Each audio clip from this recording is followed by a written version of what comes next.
ఇలవేలుపువై వెలుగులు కురిసే మాయమ్మ దుష్టుల దృంచి శిష్టుల ప్రోచే మహాశక్తి మాయ నీదమ్మ మహాశక్తి మామారమ్మ ఓ మహాశక్తి మామారమ్మ ఆంధ్రావనినే చల్లగగాచే కనక దుర్గవు నీవమ్మ కనక దుర్గవు నీవమ్మ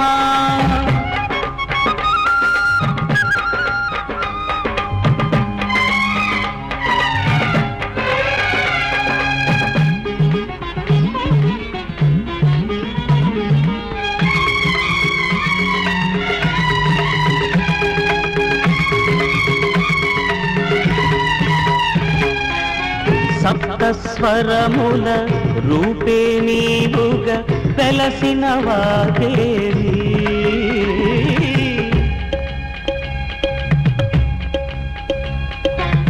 కొలిచేవారికి తరిసిరులను కురిసే శ్రీదేవి కృష్ణా తటిపై ఇంద్రకీలాద్రిని వెలసిన తల్లి దుర్గమ్మ మూడు మూర్తులు నీవమ్మ మహాశక్తి మాయ నీవమ్మ మహాశక్తి మామారమ్మ ఓ మహాశక్తి మామారమ్మ మహాశక్తి మామారమ్మ ఓ మహాశక్తి మామారమ్మ ఆంధ్రావనినే చల్లగగాచే కనక దుర్గవు నీవమ్మ కనక దుర్గవు నీవమ్మ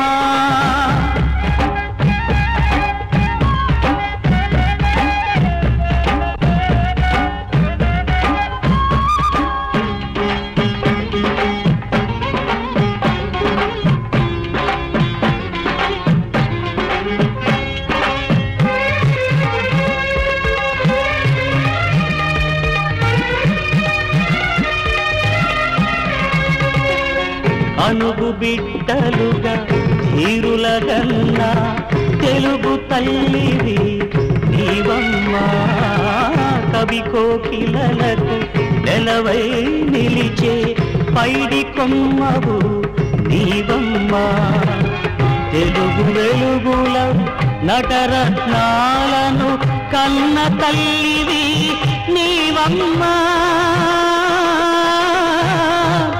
అన్నపూర్ణవే నీవమ్మ మహాశక్తి మాయే నీదమ్మ మహాశక్తి మామారమ్మ ఓ మహాశక్తి మామారమ్మ మహాశక్తి మామారమ్మ ఓ మహాశక్తి మామారమ్మ అంతము లేని ఆ ఆదిశక్తి బ్రహ్మాండములో ఆవిర్భవించడానికి సంకల్పించింది.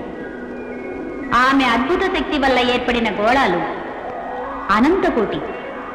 వాటిల్లో 2 గోళాలకు సంఘర్షణ ఏర్పడి అవి చిన్నాభిన్నమయ్యాయి.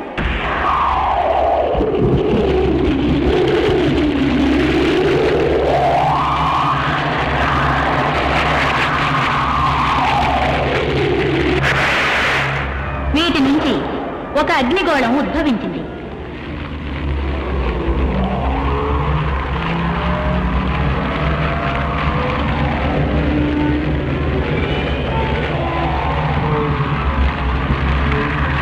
ఈ అగ్నిగోళం పైన ఆ మాత కరుణారసధార కురిసింది.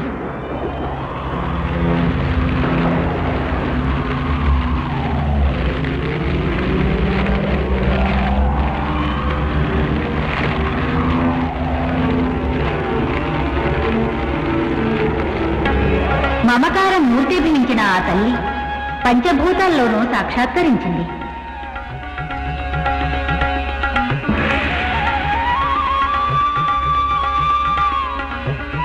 ఆ సమయంలో సుందర భూలోకం సృష్టించబడింది. ఈ లోకంలో ఆమె ధరించిన అవతారాలు ఎన్నో. వాటిల్లో ఒకటి రేణుకా పరమేశ్వరి అవతారం.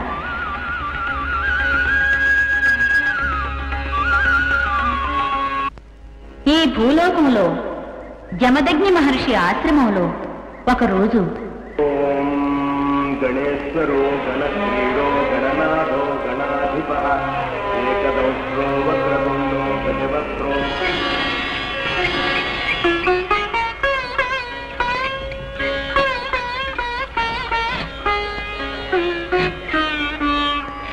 प्रमोद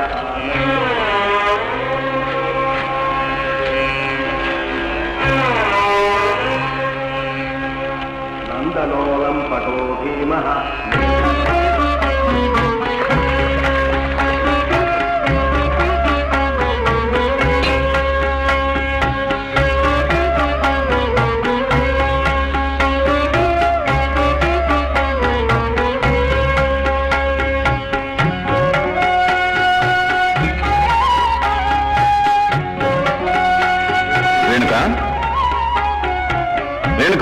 వస్తున్నాను స్వామి.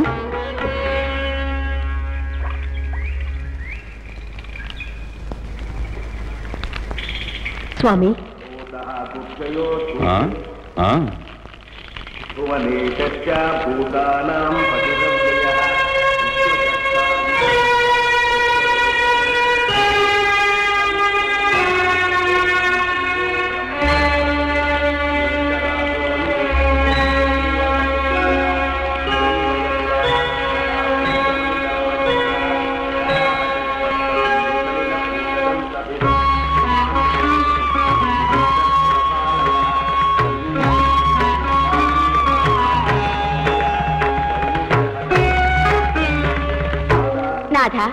ప్రతి సమానురాలైన ఆ కోమలాంగి ఎవరు? ఆమె చేష్టలు ఎంతో ఆశ్చర్యంగా కనిపిస్తున్నాయి కదూ. అవును, ఆమె మహాతపస్వి జమదగ్ని మహర్షి ధర్మపత్ని రేణుకాదేవి, మహాపతివ్రత. అంటే అంటే మానవ మహిళలు తమ పతినే ప్రత్యక్ష దైవమని నమ్మే పతి పారాయణలు, మహామహిమాన్వితులు. వాళ్లు మనసు పెట్టారంటే సూర్యుని గమనాన్ని, వాయువు చలనాన్ని నిరోధించగలరు. ఆశ్చర్యం, మహాశ్చర్యం.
రేణుక రాజకుమారిగా పుట్టి రాజకుమారిగా పెరిగి వందలాది దాసీలతో సేవలు చేయించుకోవలసిన నీవు ఈ ఆశ్రమవాసుని స్వీకరించి ఏం సుఖపడుతున్నావు? స్వామి, భగవత్ స్వరూపులైన తమరికి అర్థంగి కావడమే నాకు మహాభాగ్యం. రేణుక, కుమారులు ఎవరూ కనిపించరే?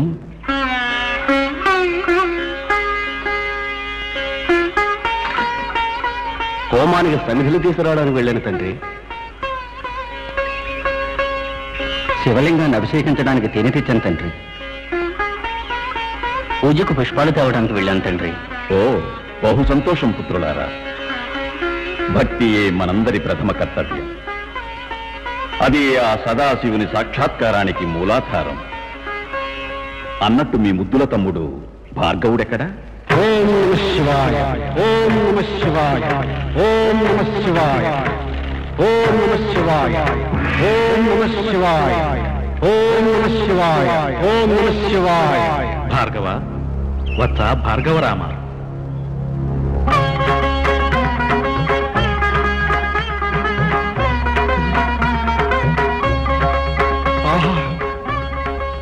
పరమేశ్వర, పరంజ్యోతి, ప్రసన్నుడవయ్యావ తండ్రి. పాహిమాం పాహిమాం పాహిమాం. వత్స భార్గవ, నీ నిష్కళంక నిశ్చల అమోఘ భక్తి నన్ను కైలాసంలో క్షణకాలం దిగ్భ్రాంతుణ్ణి చేసింది. నీ భక్తికి మెచ్చి ప్రసన్నుడనయ్యా. ఏం కావాలో కోరుకోవత్స, సంతోషంగా ప్రసాదిస్తాను. దేవదేవ, అఖిలాండ కోటి బ్రహ్మాండ నాయక, జగదీశ్వర, జగద్రక్షక, నీ దివ్య దర్శనమే నాకు మహాభాగ్యం. ఈ మహాభాగ్యం కంటే మహత్తరమైన మరే భాగ్యము నాకు అవసరం లేదు తండ్రి. నువ్వు మాటల్లో మహాజానం. నీ మాటలకు నేను ముగ్ధుడైపోయాను వత్స. భార్గవ, నీవు కోరకపోయినా ఏదైనా ఒకటి ప్రసాదించాలని నా మనసు ప్రేరేపిస్తుంది. అందువలన ఈ పరశువును సంతోషకానుగా నేను నీకు ప్రసాదిస్తున్నాను. దీనితో జగత్తులో ధర్మాన్ని రక్షించు. ఎలాంటి సందర్భం ఏర్పడినా అధర్మానికి ఆశ్రయం ఇవ్వకు. ధర్మానికి విరుద్ధమైన కార్యాన్ని ఎవరు పాటించినా వాళ్ళు ఈ పరశువుకు ఆహుతి కాగలరు. నీ వలన లోక కళ్యాణం జరుగుతుంది. లోకము నిన్ను సన్మానిస్తుంది. మహాప్రసాదం తండ్రి.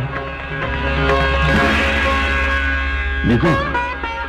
అవును తండ్రి, ఇది జరిగిన వాస్తవం.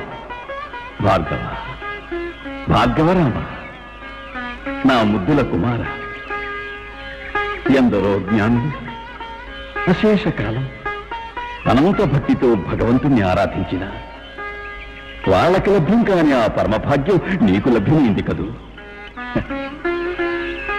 కుమార, నువ్వెంతటి భాగ్యశాలి.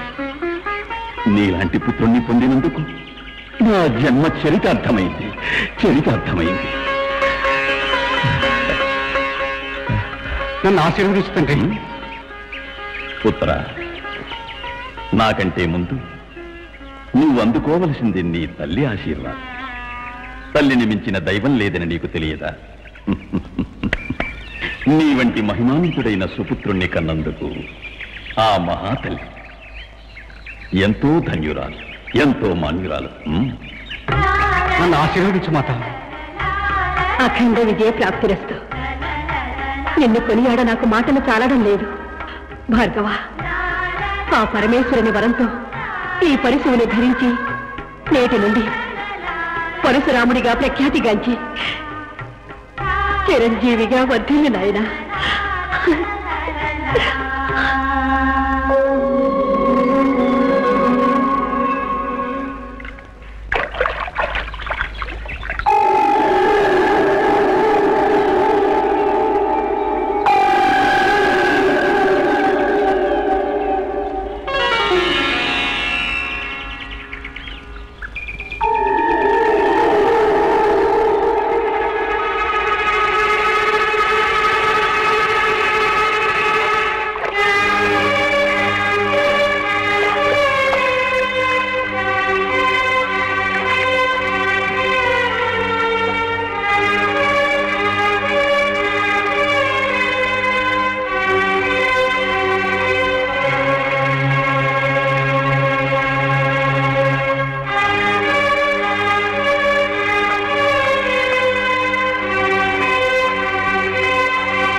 అడుగు ముందుకు వేయకు. స్వామి చెయ్యి. లజ్జావిహీన, పతివ్రతా ధర్మానికి భంగం కలిగించిన నీకు లజ్జ లేచి మాత్రం ఉన్నా నీ మొహాన్ని ఇక నాకు చూపించకుండా ఎక్కడికైనా దూరంగా వెళ్ళు. శాంతం పాపం, శాంతం పాపం. దేవా, మనసా వాచ కర్మణ తమరినే ప్రత్యక్ష దైవంగా భావిస్తున్నాను. ఇట్టి పరిస్థితుల్లోనూ నా పతివ్రత ధర్మాన్ని నేను మీరలేదు స్వామి. వాచాలి, ఎందుకు అసత్యమాడుతున్నావు? నీ మనసు విచలితమై ఆ గంధర్వుల ప్రణయాన్ని చూడలేదా? నిజం దేవా, నేను చేసిన ఏ జన్మ పాపమో ఏమో ఎందుకో నా మనసు క్షణకాలం చలించడం మాత్రం నిజం. కానీ ఆ తర్వాత నా మనసులో మీరే ఉన్నారు స్వామి. మీకు అపకీర్తిని తెచ్చి మీ ప్రశాంత జీవితానికి భంగం కలిగించే పాపిని కాదు. దయవుంచి నన్ను క్షమించండి స్వామి. క్షమ నీక? మనసులో కల్మషాన్ని నింపుకొని వచ్చి ఈ ఆశ్రమాన్ని కలుషితం చేయాలనుకున్నావా? నీకు ఈ ఆశ్రమంలో స్థానం లేదు, వెళ్ళు. భగవంతుడా, ఏ స్త్రీకైనా పతి గృహమే ఆమె గృహం కాదా? పతి పదసేవే ఆమె పూజించే స్థలం కాదా? దాన్ని వదిలి ఆమె ఎక్కడికి వెళ్తుంది స్వామి? ఈ శుష్క ప్రియాలు నా వద్ద చెప్పదు. ఈ ఆశ్రమంలో మాత్రమే కాదు, నా మనసులోనూ నీకు స్థానం లేదు. స్వామి, నేను విధించే శాపానికి గురి కావద్దు. బయటికి వెళ్ళు. స్వామి, స్వామి, ఒకవేళ మీరే స్వయంగా నాకు శిక్ష విధిస్తే అది నాకు ఎన్నో జన్మల తపస్సు ఫలంగా భావిస్తాను. మీరు విధించే శిక్షను పతివ్రతలు సూర్యుని గమనాన్ని వాయువు చలనాన్ని నిరోధించగలరు అని ఆ రోజు అన్నారు కదా, అలాగే విధిని కూడా నిరోధించొచ్చు కదా? అది మాత్రం సాధ్యం కాదు. విధి పరబ్రహ్మ సంకల్పం. దాన్ని మీరడానికి దేవాది దేవతలకే అసాధ్యం. ఇంకా మానవ మాత్రులెంత?